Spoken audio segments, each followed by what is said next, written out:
হঠাৎই সৌদির আকাশ কালো হয়ে উঠল। সোমবার দেশটির তেল পরিশোধনাগার আরামকোতে আছড়ে পড়ে একটি ড্রোন।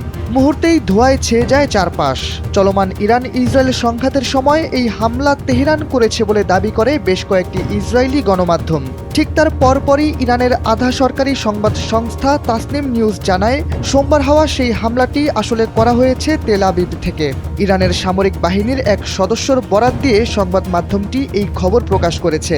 হামলার এই ঘটনাটিকে বলা হচ্ছে ইসরায়েলের পরিকল্পিত ফলস ফ্ল্যাগ বা ভুয়া পরিচয় কাজে লাগিয়ে চালানো হামলা। ইরানের সামরিক সূত্রের বরাত দিয়ে তাসনিম নিউজ এজেন্সি জানিয়েছে, ইরানে চলা সামরিক আগ্রাসন থেকে বিশ্ববাসীর মনোযোগ সরাতে এমনটি করেছে ইসরায়েল। আরও জানা গেছে, সৌদিতে অবস্থান করা সামরিক ঘাঁটিগুলো ইরানের হামলার তালিকায় থাকলেও তেল পরিশোধনাগারটি কখনোই লক্ষ্যবস্তু ছিল না। JBS holdings limited.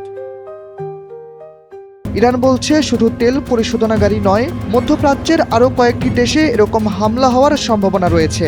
এর আগে সোমবার যখন হামলাটি চালানো হয়, তখন টাইমস অফ ইসরায়েলের প্রতিবেদন দাবি করে সৌদিতে হওয়া হামলাটি চালিয়েছে তেহরান, যার পর সাময়িকভাবে বন্ধ থাকে এর কার্যক্রম। খবরে বলা হয়, তেল পরিশোধনাগারে হামলার ফল পড়বে বিশ্ব তেলের বাজারে। তবে ইরান তখন বলেছে, ইসরায়েল মূলত নিজেদের দোষ আড়াল করতে ইরানের ওপর দায় চাপিয়ে দিয়ে সামরিক স্বার্থ উদ্ধার করতে চাইছে।